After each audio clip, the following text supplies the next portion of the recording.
Alright. So, ang ating pag-uusapan, ito po ay magiging two-part series, no? Yan po yung magiging title niyan, From Stress to Rest. Okay? Sino ba sa inyo medyo nai-stress ngayon? Wala naman. Okay, so alam natin, ang buhay mga kapatid, merong dalang stress yan eh.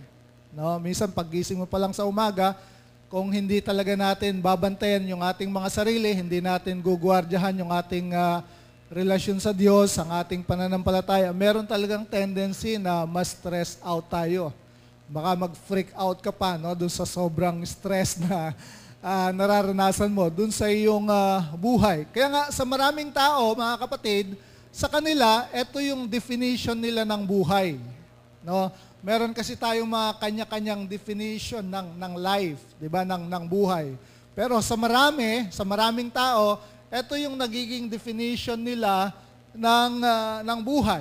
Sa kanila, ang buhay, ito ay may hahalin tulad mo sa isang rat race. No? Kaya imbes na, tingnan po niyo yung picture, imbes na dagang kosta o kaya hamster, alam natin yung parang anong tawag dyan, yung wheel na yan, alam natin, di ba, yung dagang kosta o kaya yung hamster na ilalagay mo, takbo lang siya ng takbo pero wala naman talagang pinatutunguhan.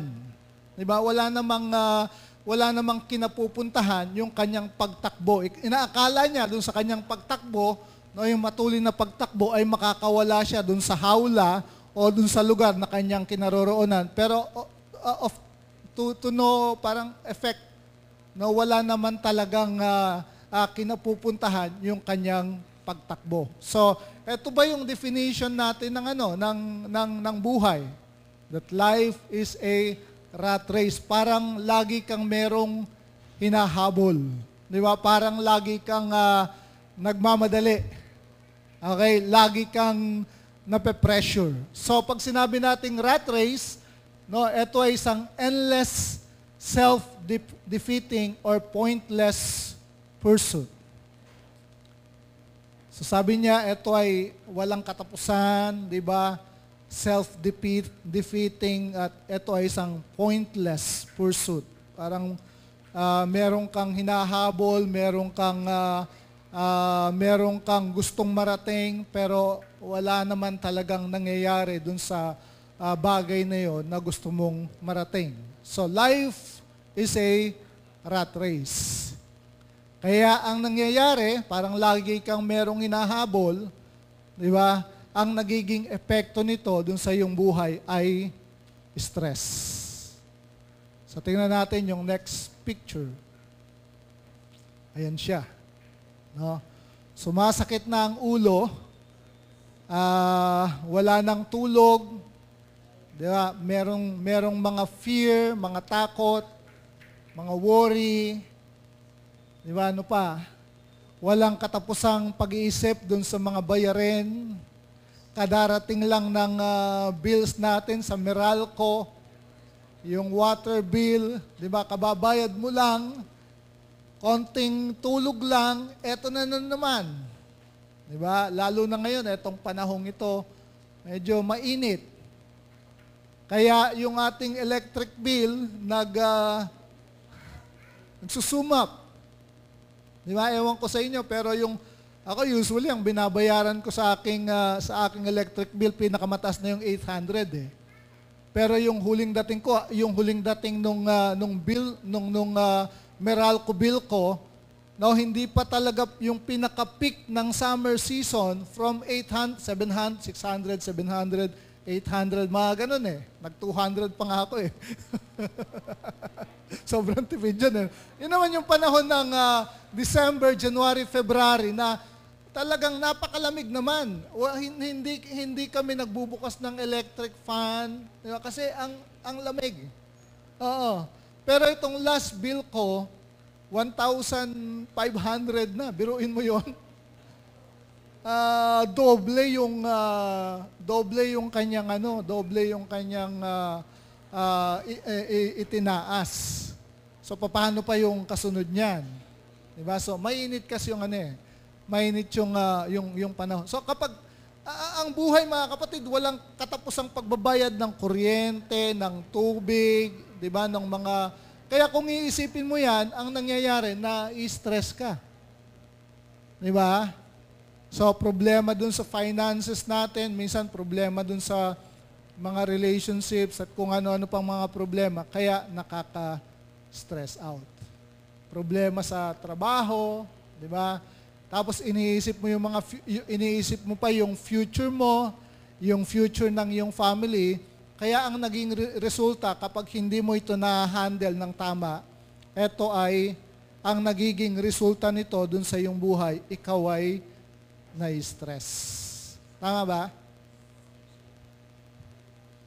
Di ba? So, na-experience natin yung negative feeling or negative emotion ng stress. Okay? Buti dito sa Pilipinas, ang mga Pilipino, medyo wala tayo nung tinatawag na suicidal tendency, hindi kagaya sa Japan, sa Korea. Di ba? Kapag medyo nagka-problema ng konti, talagang dinidibdib nila ng gusto yon. Nagkakaroon ng tinatawag na extreme depression at ang nagiging parang attitude nila or pagtugon nila dun sa bagay na yun, parang way of escape is harakiri. Harakiri, di ba? Kakaroon ng suicide.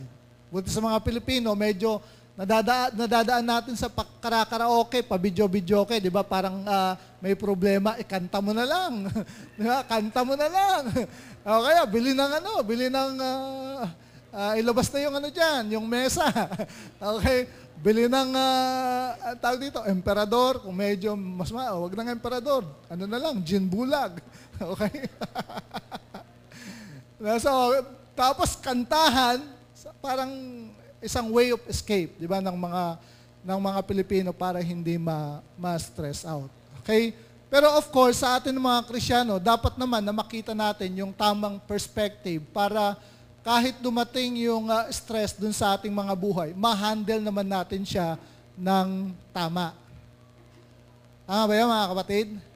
Okay. So tingnan natin yung ano ba sinasabi ng salita ng Diyos, ano sinasabi ng ating Panginoon kung paano natin dapat na i-handle etong mga stress na to or etong mga, sabihin natin, ng mga sitwasyon, mga pangyayari sa ating mga buhay na nagkakos ng stress. So, sabi ng Panginoon, John chapter 16, verse 33, Living Bible, I have told you all this so that you will have peace. Ano daw? Ano daw? Peace of heart and mind. Okay? So, pinangunahan na. Sinasabi ko sa inyo itong mga bagay na ito, sabi niya, para magkaroon kayo ng kapayapaan ng puso at saka ng isipan. And then, sinunod niya, here on earth, saan daw? Saan? On earth. Sino wala na sa earth? Okay. Here on earth, sabi niya, you will have many trials and sorrows. Ang sabi sa ibang translation, tribulation. Okay? Yun yung term na ginamit dun sa NIV, King James.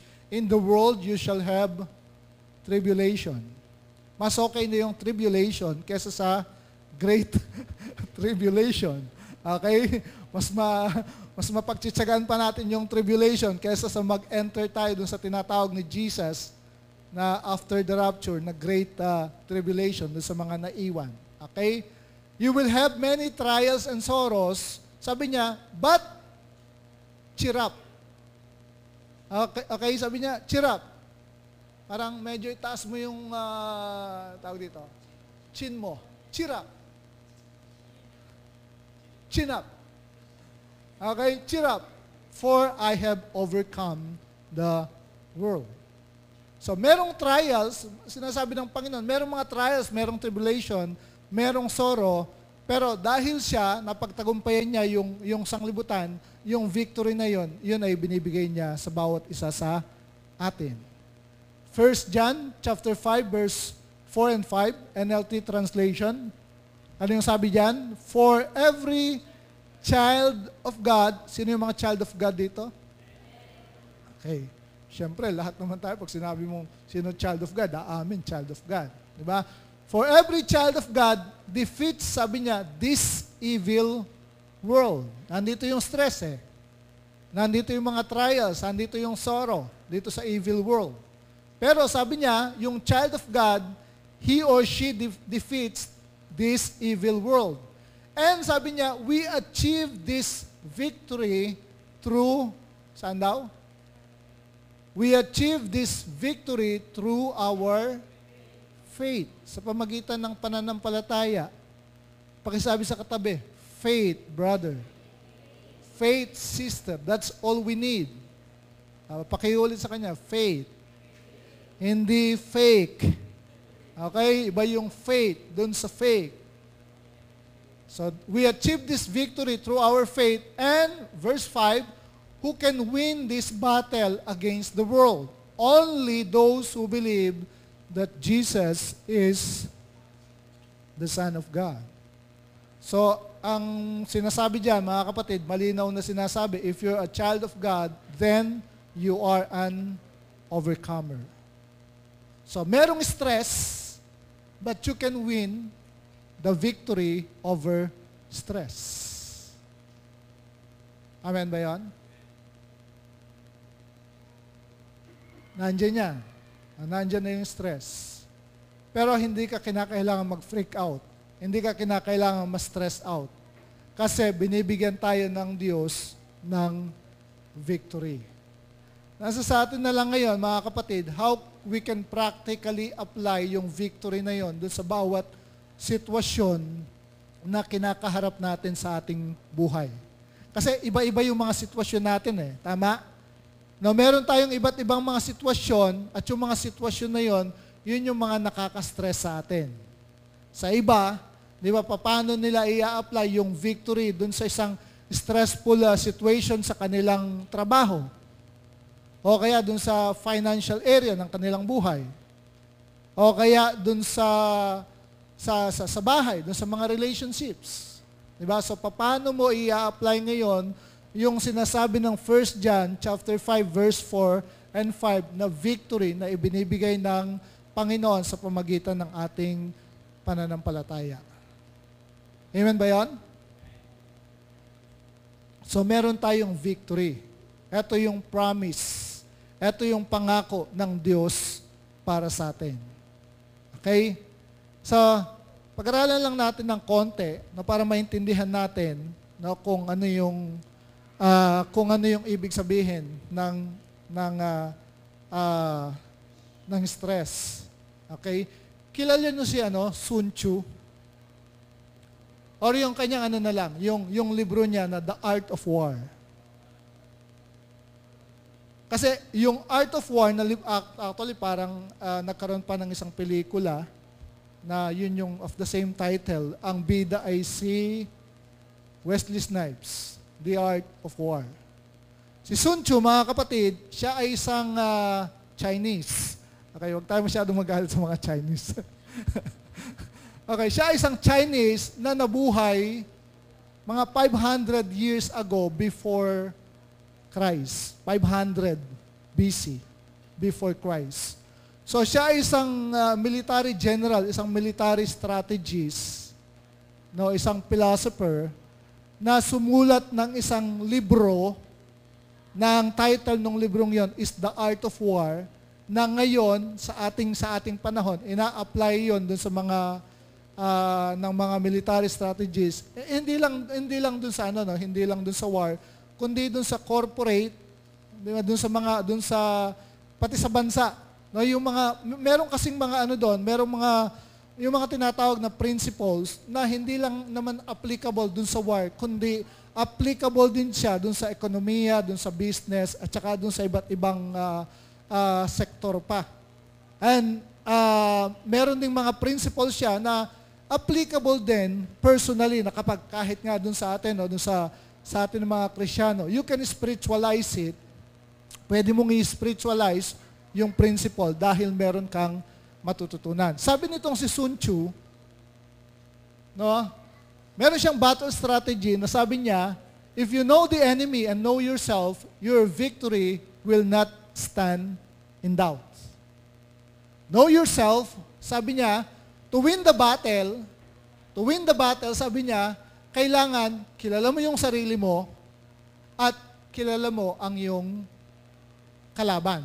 Know yourself and then know your enemy. Kapag kilala mo yung sarili mo, kilala mo yung kaaway mo, then you can position yourself for victory. So ngayon, mga kapatid, connecting, relating dun sa stress, kaya maraming mga tao ang nai-stress out, nag-freak out dahil dun sa stress, at hindi nila na-overcome yung stress na yun, it's because parang hindi nila kilala si stress. So para mapagtagumpayan mo yung stress, kinakailangan na harapin mo to. Look stress in the eye, kilalanin mo siya, and then kilalanin mo yung sarili mo para maiposition mo yung sarili mo into victory. You already know yourself. Tama? Kilala natin ang ating mga sarili. Sino tayo? Tayo ay mga children of God. At bilang isang children of God, binigyan tayo ng Diyos ng ano? Ng victory. Diba? Doon sa binasa natin. Andiyan pa kayo mga kapatid? Naintindihan natin? So, you must know your enemy, know kung ano yung stress. Okay? Sabi niya, know yourself, know the enemy, and you position yourself into victory. So, mga kapatid, knowing the enemy is winning half of the battle. Yung kalahati na lang, yung knowing yourself. Okay? Sino na-meet na yung Art of War? Nakita ko sa National Bookstore, meron din eh. Try nyo i-type sa Google, PDF, makakakuha rin kayo. So maraming mga principles doon that you can apply sa iyong personal na buhay. So applying this principle, ini-spiritualize natin siya ngayon na if we know, kung kilala natin kung ano yung stress, hindi tayo kinakailangan mag-freak out. We don't need to be defeated. Hindi kinakailangan na tayo ay magapi at tayo ay maging talunan. Okay? So anong gagawin natin ngayon? Parang titignan natin yung stress sa mata at sasabihin natin, kikilalanin kita para kapag kilala na kita, hindi ako matatakot sa iyo. Tama ba yon? Okay. So stress, by definition, nung sabi niya, stress is negative pressure applied to your emotions because of perceived adverse. Adverse yung parang kalaban eh, di ba? Adverse or threatening circumstances. Parang ano yan eh. Parang na-stress tayo kapag tingin natin mas mataas yung demand dun sa buhay natin kesa dun sa ating abilidad o kakayahan na meron tayo. Okay? Kaya tayo na-stress, mga kapatid, na-stress ako. Di ba, minsan sinasabi na, na-stress ako, pressure. Di ba sinasabi natin, pressure. Di ba, na-stress ako. Parang mag-freak out ako, parang may stress out ako. Kasi tingin natin yung sitwasyon na yon, mas mataas siya or mas malaki yung demand niya dun sa ating mga buhay, dun sa ating mga sarili, kesa dun sa kakayanan, abilidad, or talento na meron tayo. Halimbawa, sa opisina, merong pinapagawa sa iyo yung boss mo. Di ba? Sabi ng boss mo sa iyo, gawin mo to. Puntahan mo si ganito, gawin mo to, tapos ibigay mo sa kanya. Diba? At kapag yan, parang pumasa sa kanya, yan ay mag-a-add dun sa parang income ng ating kumpanya or parang pogi points yan dun sa ating kumpanya. Eh parang ikaw naman, first time mo na mamimit or gagawin yung bagay na yon. So ang mangyayari nun, sa iyo, makakaramdam ka ng pressure at magkakaroon ka ng negative emotion. Nape-pressure ka and because of that, parang na-stress ka na. Naintindihan natin? Tahimik ka. Na-stress ba kayo? Pastor, nakaka-stress naman yung definition mo ng stress. Na-stress ako. Diba? So, nagkakaroon lang ng yung ganong feeling o yung ganong emotion, yung negative emotion na nagdadala ng stress kasi ang feeling mo, yung dinidemand sa'yo o yung hinihingi sa'yo o yung pagkakataon na kinakaharap mo, mas mataas, it's more than you can parang handle. Okay? It's more than you can handle. Parang hindi mo siya kaya. For example, ang budget mo lang for the month. Halimbawa, ang budget mo for the month is 5,000. Diba? Yun ang budget mo for the month. Okay? At yun lang din halos yung pumapasok sa'yo monthly. Sabihin natin sumusobra minsan, nagiging 6,000, 6,500 pesos. Kaya lang, this month, dahil parang merong isang pangyayari sa buhay ninyo, di ba? Kinakailangan mong, halimbawa, pagkakasakit, di ba? Kinakailangan ipadoktor. Gagastos ka ng another 5,000 o kaya 10,000. Kaya, nai-stress ka. Kasi ang budget mo lang, monthly, ang meron ka lang na income monthly is 6,000 or 7,000. So, magkakaroon ka ng additional. Kaya ka nai-stress. Naintindihan po natin? At sinasabi mo ngayon, naku po, buhay kamote. Alam niyo yung buhay kamote?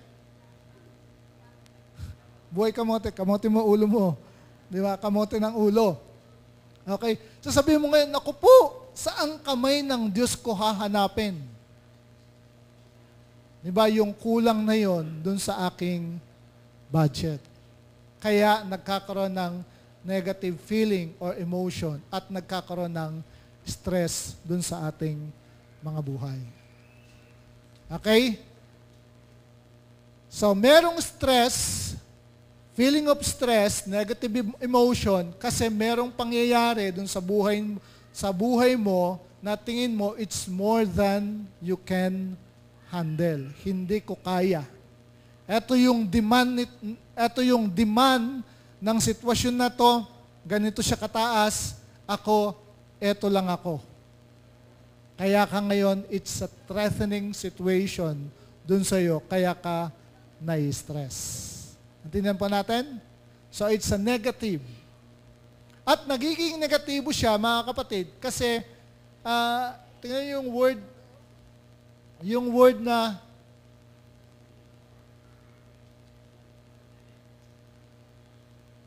na perceive. Di ba? Stress is negative pressure applied to your emotion because of perceive. Pag sinabi natin perceive, yung iyong pagtanaw or pagtingin dun sa bagay na yon. So, sa iyo, kapag tinignan mo yung sitwasyon na yon, ang sinasabi mo kagad ay imposible. O kaya mahirap. That's difficult. Di ba? Pero, kasi yung perception, malaking bagay yung perception eh. Yung kung paano natin tinitignan yung mga bagay-bagay. Kasi kapag paano mo tinignan yung mga bagay-bagay na yun, yun yung pwedeng makapagdulot sa'yo ng stress. Yung perception mo. Kasi yung impossible, pwedeng maging I'm possible. Diba? Try nyo isulat yung impossible. Ihiwalay nyo yung I am dun sa word na possible. Paano mo na sasabihin yon? I'm possible. Ibig sabihin, posible. So, depende yan dun sa ating perceive. Yung kung paano mo tinitignan yung sitwasyon na yun or bagay na yun na kinakaharap mo sa iyong buhay. That could yun ay pwedeng magdala ng stress or pwedeng magdala ng victory sa iyo. So, tingnan natin, ano yung sinasabi ng salita ng Diyos patungkol sa stress? Okay, what the Word of God says about stress. Number one, mga kapatid, ang stress, ayoko na. Diba? Ang stress, it's unavoidable. Ibig sabihin, inevitable yan eh. Talagang hanggang nandito ka sa mundo, talagang mararanasan at mararanasan mo yan. Okay? Siguro, hindi mo na mararanasan yung stress kapag talagang nagkaroon ka ng tinatawag na genuine na rest, yung rest in peace. Okay, nakalagay na doon, RIP. Okay, so ano ka na? Libre ka na nun sa stress. Pero hanggang nandito ka sa mundo, hanggang nandito ka, no, makakaranas ka ng stress. So, ang stress, it's unavoidable.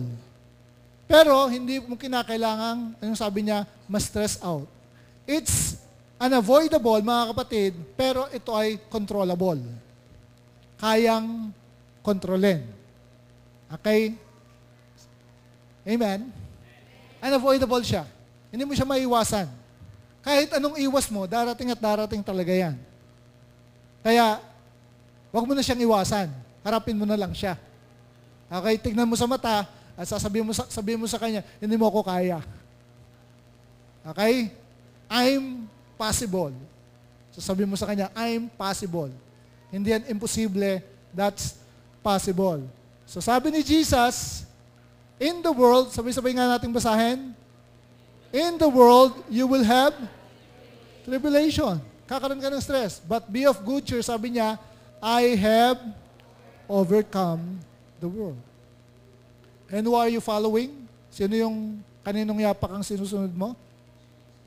Jesus. Si Jesus ba ay isang overcomer o isang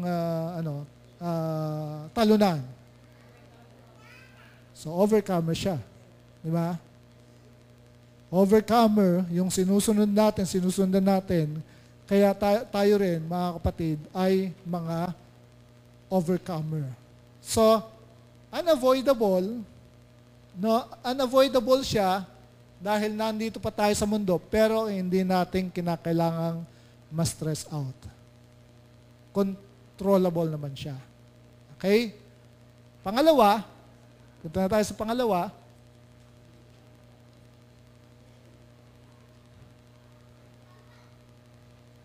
ang stress, mga kapatid, ito ay, bakit?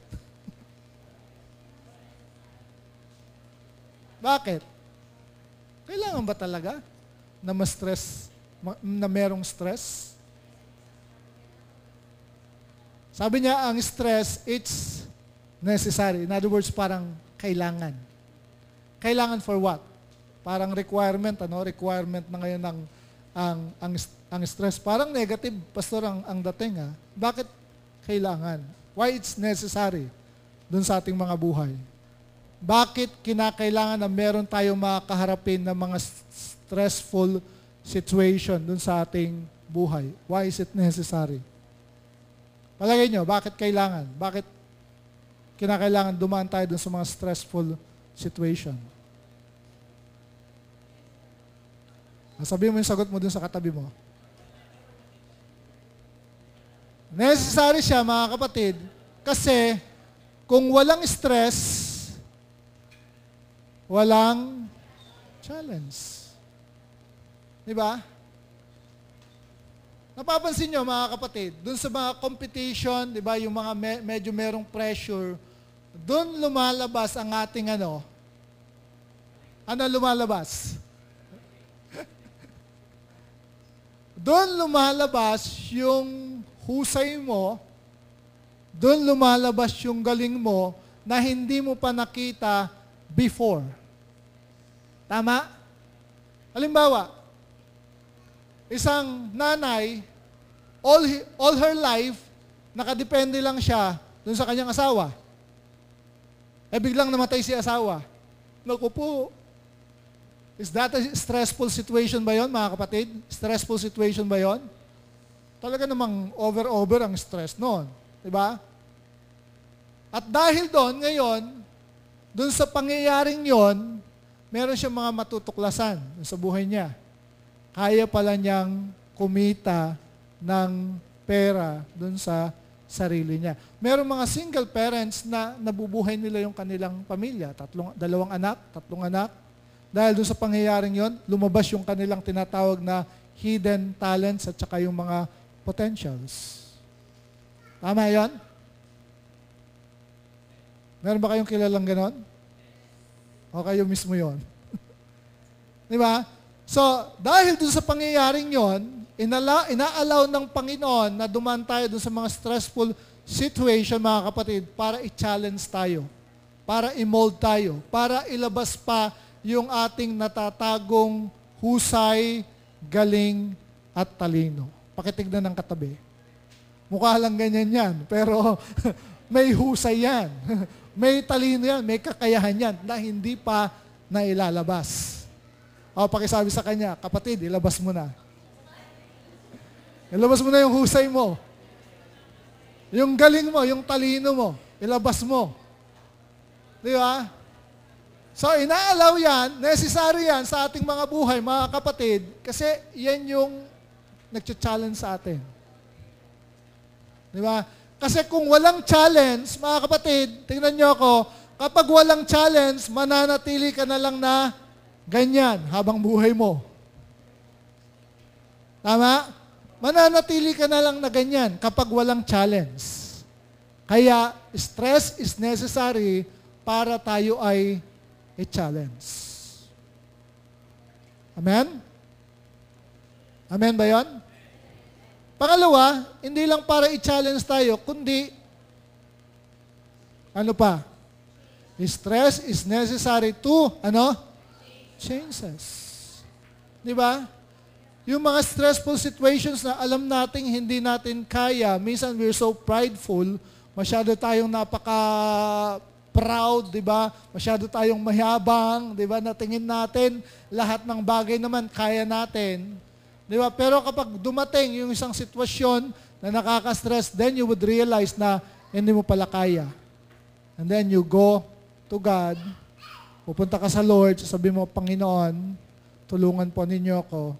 At doon naman, gumagawa ang Diyos ng himala ng pagbabago sa buhay mo. Amen ba yon?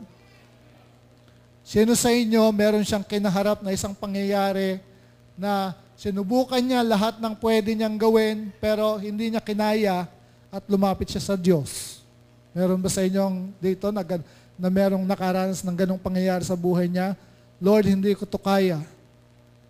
Baguhin niyo ako, tulungan niyo ako para kayanin ko to. At sa biyaya ng Diyos, sa tulong ng Diyos, nakayanan mo, napagtagumpayan mo, kaya ang gloria, ang kaluwalhatian, ibinigay mo sa Panginoon. At ang resulta nun, ikaw ay isang changed person. Ikaw ay isang bagong tao. Amen ba yun? Ito yung verse, James chapter 1, verse 2 hanggang 4. Sabay-sabay nating basahin. Go. Consider it a sheer gift, friends, when tests and challenges come at you from all sides. You know that under pressure, your faith life is, forced into the open and shows its, true colors. Parang kanta lang, true colors. Lumilitaw daw ang tunay na kulay ng iyong pananampalataya. Kapag ikaw ay dumaranas ng mga tests, ng mga challenges, di ba? Under pressure, yun yung sinasabi ko sa inyo kanina. Nag-challenge yung ating faith. At kapag in-exercise ang faith, ito ay lumalago. Di ba? So your faith life, sabi niya, is forced into the open and shows its true colors. Nung wala pang challenge, nung wala pang stress, nung wala pang pressure dun sa buhay mo, ang yabang mo. Diba? Kaya ko yan. Para ako si Superman. Diba? Pero nung nandun na, eto na, lantutay ka na. Wala na. Diba? So, nakita na kung ano talaga yung pananampalataya mo. So, yung stress, diba? Yung conflict, yung mga difficulties, dyan talaga nakikita yung tunay na kulay ng tao. Kahit nga sa kaibigan, di ba? Sabi nila, makikita mo raw yung tunay na kaibigan at yung tunay na nagmamahal sa iyo, hindi kapag meron ka. Tama? Kundi kapag ikaw ay walang-wala na, di ba? Sino yung mga mananatili sa iyo? So lumalabas din, mga kapatid, yung tunay na kulay ng mga totoo mong kaibigan, yung mga totoong nagmamahal sa iyo. Diba? Tignan mo yung katabi mo. Hanggang ngayon, hindi kanya iniiwan. Andyan pa rin siya. Ang tunay na kaibigan, walang iwanan. Hindi, yung iba. Ano yung motto ng iba? Anong motto? Yung parang, hindi, kaya ako kaibigan yan kasi meron akong motto. Ang panlalamang sa kapwa ay, gawaing tiba-tiba. Wala ka na ngayon, kaya wala na rin ako. Di ba? So, ganun ang nagagawa ng stress dun sa buhay natin. It challenges us. Okay, tuloy pa natin. So, verse 4, ano daw? Don't try to get out of anything prematurely. Ibig sabihin, kapag nandyan yan, merong problem, merong test, merong challenge, huwag mo siyang iwasan. Huwag mo siyang takasan. Harapin mo siya. Don't get out of anything prematurely. And then, ano yung sabi niya? Basa. Let it do its work so you become, mature, well-developed, not deficient in any way. So, mga kapatid, ang purpose ng trials, ng stress, mga stressful situation, mga difficulties, is to make us mature. Pakisabi sa kapatid, mature. Mag-mature ka na. Diba? Well-developed. Ngayon yung sabi ng The Message, well-developed, not deficient. Hindi na tayo kulang-kulang. Okay? Hindi na kulang-kulang. Fully developed na. Pakitingnan ng katabi, kulang-kulang ba? O fully developed na siya? Parang embryo pa lang, Okay? Sabi niya ulit, let it do its work so you become mature and well-developed, not deficient in any way. Nagiging mature person ka. At kapag mature person ka na, responsible ka na, mapagkakatiwalaan ka na. Okay? So, mga kapatid, it's necessary ang stress to challenge us and to change us. By illustration, andun ka ngayon, diba? So yun yung nagagawa ng stress. Diba? Merong merong bangin. What we are from what we are, kung ano ka ngayon, from gusto mo, what you want to be. Kung ano yung gusto mong mangyari dun sa buhay mo. So kinakailangan, mga kapatid, merong, leap of faith. Make the jump. So, bangin yan, di ba? Parang first time na mag-bungee jumping, di ba? O kaya yung, yun? Yung pinandaan sa Mount Sea, yung zip line. Ako, hindi ko pa nararanasan yun. parang medyo natatakot ako eh. Pero gusto ko subukan. Di ba? Kasi hanggang hindi mo nasusubukan, hindi mo malalaman kung kakayanin mo o hindi. Di ba? So, sabi niya, mga kapatid, the greatest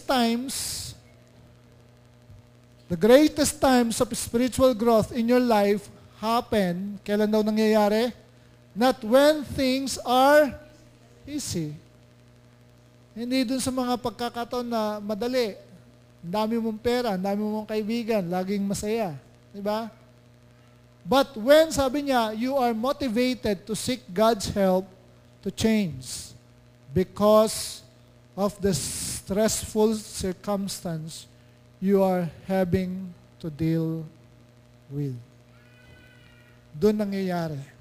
Nagkakaroon ng challenge at ang nagiging resulta is change doon sa ating mga buhay. At doon tayo nagiging mature. Kaya, mga kapatid, huwag nating iiwasan ang stress. Harapin natin siya. Know the enemy. And when you know your enemy, that is winning half of the battle. So, ang antidote, mga kapatid, for stress ay kape. Bigla napunta sa kape. Hindi, may verse yan. May verse yan. Kape, no? Starbucks. Kapag na-stress ka, magkape ka lang. Okay, mag-Starbucks ka. O kaya Figaro. Okay? Antidote ni Jesus for stress is, syempre alam natin to. Matthew, of course, Matthew 11:28, the Message translation. Are you tired? Are you tired of chasing pretty rainbows? Are you tired of spinning? Okay. Are you tired? Sabi niya, worn out? Burn out on religion. Nakaka-burn out din ng religion. Sabi ni Jesus, come to me, get away with me, parang magkaroon ka ng retreat, spiritual rest. Come to me, get away with me, and you will recover your life. Anong kasunod? Anong sabi niya? I'll show you. Papakita ko sa iyo kung papaanong magkaroon ng tunay na kapahingahan. Diba yung mas madalas na translation na ginagamit natin, come unto me, all you labor and are heavily laden, and I will give you rest. Sa Tagalog, lumapit kayo sa akin, kayo na mga nangapapagal, at may kasunod pa, at nangabibigatang lubha, at kayo ay aking papagpapahingahin. So, yan yung antidote ni Jesus for rest. So, ang kasunod na topic nito, mga kapatid, bibigyan natin ng acronym, yung experiencing God's rest. Yung rest, R-E-S-T. Lalagyan natin ng acronym, no, kung ano yung rest na yan. Yun yung ating magiging susunod na topic. No? Experiencing God's rest. Acronym for rest. Okay? In conclusion, mga kapatid, ito yung ating conclusion. Sabay-sabay nating basahin. Ready, go. The way to turn your stress into rest is to know that God is at work in your situation. Kahit pasabihin mong stressful situation yan, God is at work. Romans 8 verse 28. In all things we know that God works for our good. Amen? May natutunan po tayo? Okay, manalangin po tayo. Panginoon, salamat po. Salamat sa isang katotohanan na nalaman po namin sa umagang ito. Lord, naintindihan po namin ngayon na yung stress talagang nangyayari sa buhay. Dumarating ito, hindi namin pwedeng takasan, pero hindi namin kinakailangan ma-stress out dahil meron pong dahilan kung bakit inaalaw po ninyo kami na dumaan doon sa mga ganong sitwasyon ng aming mga buhay. Gusto po ninyo na i-challenge po kami na gusto po ninyo, Panginoon, na mula sa ganitong pangyayari o sitwasyon ng aming mga buhay, gusto po ninyo na meron pa kaming mas higit na pangyayari sa buhay po namin na aming marating. At ito rin po ay inaalaw po ninyo upang patuloy na baguhin po kami, upang i-transform po kami, upang kami po ay mas maging mga better person pa, Lord God, na pwedeng pagkatiwalaan at magiging responsableng mga tao. Kaya maraming salamat po at meron po kayong ibinibigay na antidote para po sa stress, Lord God, na sinabi po ninyo na kailangan lang naming lumapit sa inyo, ipagkatiwala sa inyo yung aming mga buhay para maranasan po namin yung genuine rest, Lord God, na ipinagkakaloob po ninyo. Salamat po at inyong pinagpala ang bawat isa na naririto at alam namin na ito pong katuruan ito, itong katotohanan ito ay mai-apply po namin, Panginoon, sa aming pang-araw-araw na pamumuhay. Salamat sa inyong papuri, sa pangalan ni Jesus. And everyone say, Amen and Amen. Okay.